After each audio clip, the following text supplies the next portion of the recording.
For instance, assuming that there is a butt of the joke whenever people are laughing. Juvenile delinquents cannot be ignored.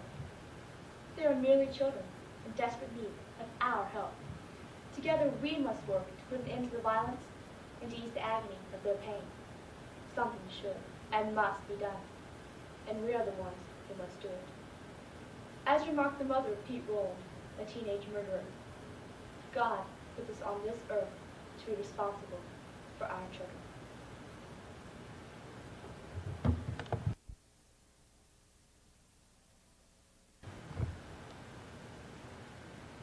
The thought of dying is scary to most people, but imagine how a 6-year-old child feels about death.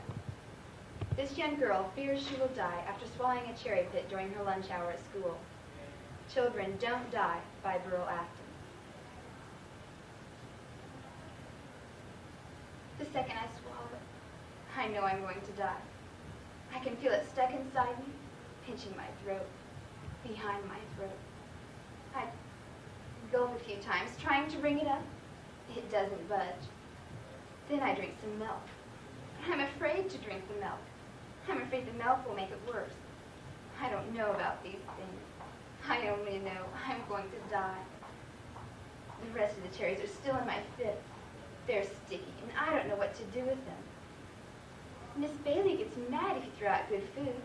It's such a waste, she says, and then she sends you to the office. I've never been to the office, but I know about it just the same. Mr. Peterson calls your mother, and he makes you sit in front so everyone stares, and other things happen besides.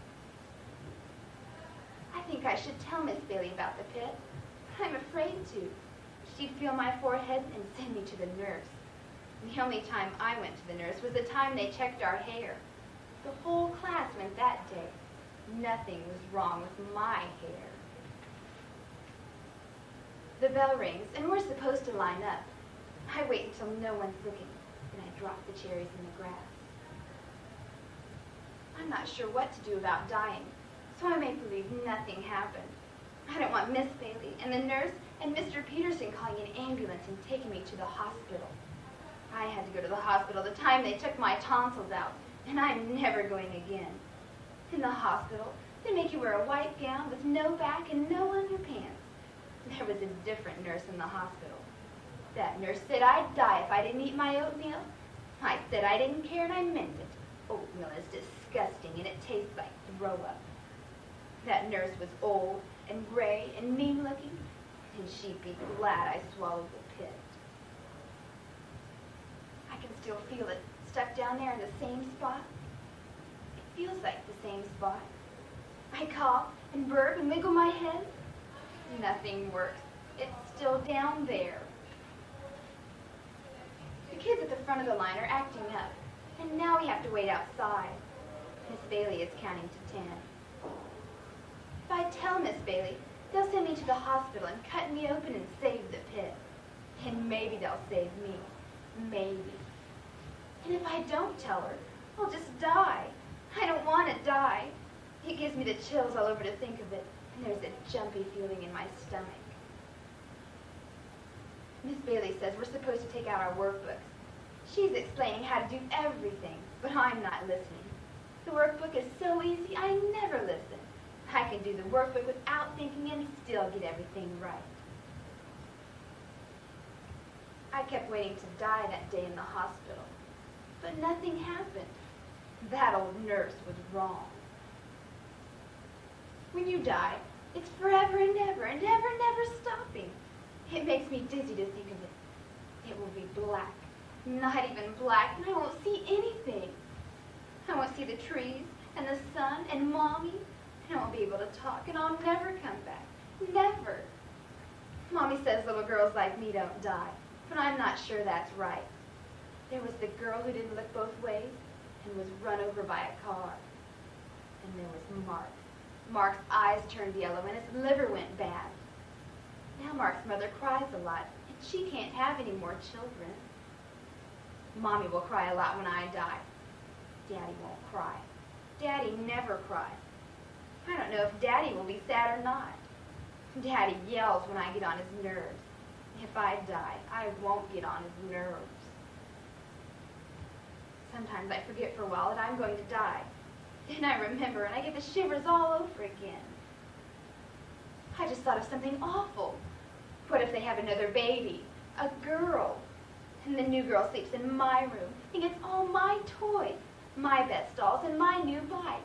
I can't stand to think of that. When you die, you go to heaven with God. But what do you do all day? That's what I can't picture. All day for all those years, forever and ever. Forever wouldn't be so bad if it had an end, even if there were 2 forevers in a row. Miss Bailey is doing reading groups. I'm a bluebird, and I read yesterday. Steffi and Robin Ann are bluebirds, too. Steffi is my best friend, but someday she likes Robin Ann better. Once I die, she'll always like Robin Ann better. Sometimes I wake up in the middle of the night. I get scared on those nights, too. Then I remember I'm only 6, and I have a long ways to go, years and years before I die. And I say it over and over. I say it until I fall back to sleep. Children don't die. Children don't die. Not good children, and I'm good. Mommy says I'm good. I wonder if that means Mark was bad. I wonder why Mark's mother cries a lot if Mark was bad. Miss Bailey is looking at me hard, so I start writing in my workbook. The bell is going to ring soon, and then we can all go home. The pit isn't there anymore. Maybe it's in my stomach. Once it's in my stomach, it will get in my bloodstream. And once it's in my bloodstream, it will get in my heart. That's when something kills you, when it gets in your heart. I can see the mother standing in the hall. Miss Bailey is waiting for everyone to be quiet. So quiet, she can hear a pin drop. Billy Straw burps, and everyone goes, shh. Then it gets really quiet. No one moves. No one breathes. It's like that game we play, the one where you freeze and make believe you're a statue. It makes me think of something. We're all dying, not just me, the whole class. Steffi, Robin Ann, Billy Straw, all the children are dying.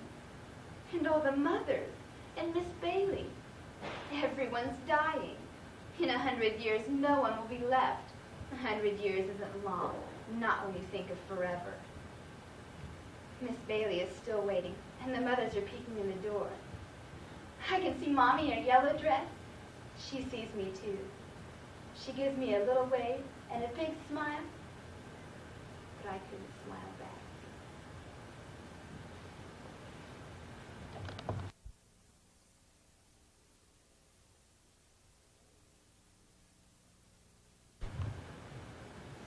What would you be prepared to do for your country?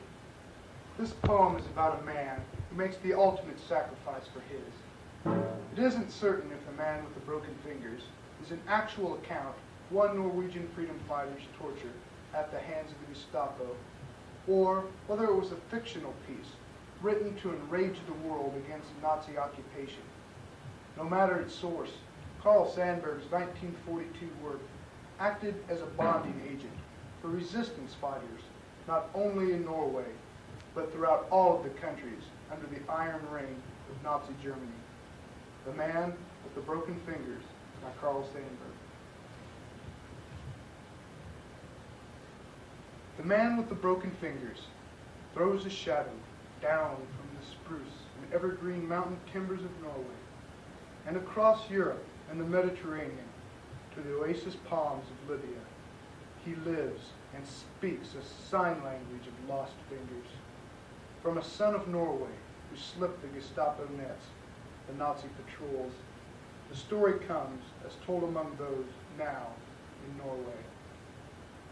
Shrines in their hearts they have for this nameless man who refused to remember names the Gestapo wanted. Tell us those names. Who were they? We want those names. And the man faced them, looked them in the eye. And hours passed, and no names came. Hours on hours, and no names for the Gestapo. They told him they would break him, as they had broken others. The rubber hose slammed around face and neck. The truncheon handing pain with no telltale marks. Or the distinction of the firing squad and death in a split second. The Gestapo considered these and decided for him something else again. Tell us those names. Who were they? Talk. Names now or else. And no names came. Over and over, and no names. So they broke the little finger of his left hand. 3 fingers came next, and the left thumb bent until it broke. Still no names. There was a day and a night for rest and thinking it over. Then again the demand for names. He gave them the same silence. And the little finger of the right felt itself twisted, back and back, twisted until it hung loose from a bleeding socket. Then 3 more fingers crashed and splintered, one by one, and the right thumb back and back into shattered bone. Did he think about violins or accordions he would never touch again? Did he think of baby or woman hair he would never again play with? Or of hammers or pencils no good to him anymore? Or of gloves and mittens that would always be misfits? He may have laughed half a moment over a Gestapo job, so now he would handle neither knife nor fork, nor lift to his lips any drinking cup handle, nor sign his name with pen between thumb and fingers. And all of this was halfway. There was more to come. The Gestapo Wittenkraft had a name. They wanted it known in Norway. The Gestapo can be terrible.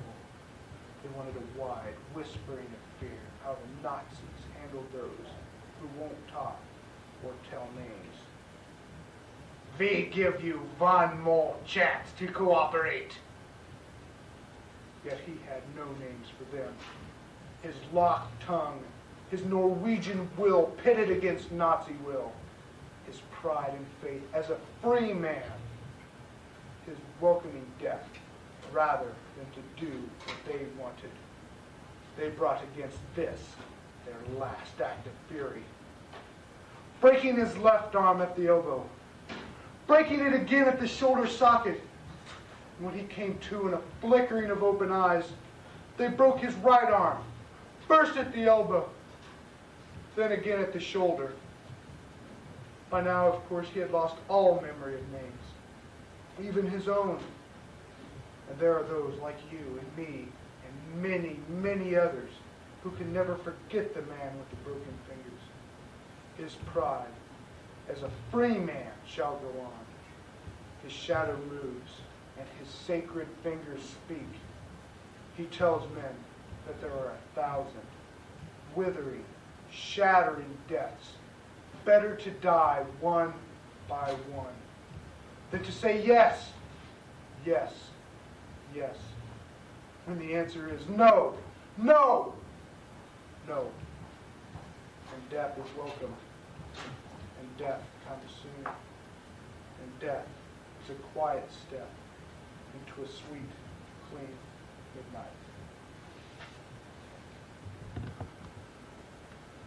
In movies, on TV, in our magazines, and even on our billboards, people are continually exposed to a growing belief that to be popular, one must be well-built and muscular.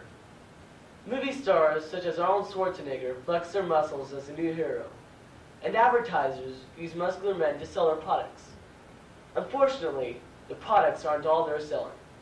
They're also selling the image of what it takes to be successful, and that new image includes muscles. And now, these muscles can be easily attained through the use of steroids. Steroids had long been associated with athletes, but now their users have grown to include people of all ages and professions. A 1988 survey of Penn State found that 1 out of every 15 middle high school